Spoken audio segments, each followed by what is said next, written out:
Reasons behind the protests and repression in America. Opposition to strict immigration policies. The Trump administration reinstated harsh immigration policies targeting undocumented immigrants. These policies include deportation efforts in places considered safe, like courthouses and schools, sparking public outrage. Major Democratic cities like New York and Los Angeles are facing extensive deportation campaigns, seen as direct challenges to their pro-migrant values. Use of force against protesters. Protests that began peacefully were met with police force, escalating tensions. The deployment of the National Guard to major cities added to allegations of authoritarian tendencies.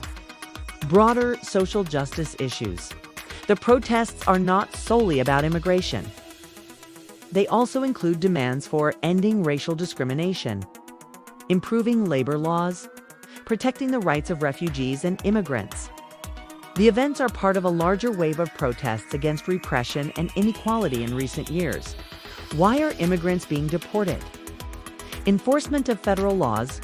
U.S. law states that anyone living in the country without proper documentation is in violation of immigration law and subject to deportation. The Trump administration enforced these laws more aggressively compared to previous administrations. Increased funding and focus on immigration. Trump requested $150 billion in funding to expand ICE staffing, detention centers, and deportation operations. The plan included high fees for asylum applications, making the process more difficult. Targeting Democratic cities. Deportation operations were focused on cities that support immigrants, like San Francisco and New York, interpreted as a political strategy to penalize states opposing Trump's involvement in these events. Trump's immigration policies. From his 2016 campaign, Trump prioritized immigration, promising to build a border wall and deport millions of immigrants. He used these issues to solidify support among his conservative voter base, spanning federal authority. Trump signed executive orders to increase ICE's authority and remove restrictions on its operations. He appointed strict judges to support deportation orders and limit migrants' ability to appeal deportation decisions. Impact on the political landscape. Immigration became a political tool, with Trump using it to pressure Democrats and position himself as a defender of national security.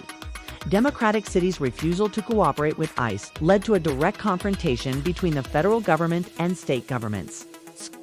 The current situation in America. Expanding protests. Protests are growing in size, particularly in major cities that are immigrant hubs. Slogans like "No to dictatorship" and "Migration is a right" have become symbols of the movement. Legal crisis.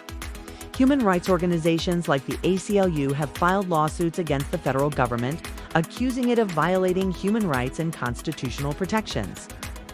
Local courts in states like California and Maryland have intervened to prevent deportations within their courthouses, leading to legal clashes. Social and economic impact. Immigrant families live in constant fear of deportation. Businesses relying on immigrant labor struggle to find workers, causing economic losses. Local communities face a decline in stability due to political and social divisions. Conclusion.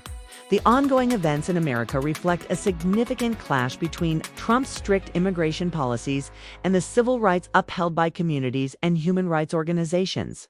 Protests demonstrate popular rejection of these policies. While political and legal tensions will shape the future of immigration and immigrant rights in the United States,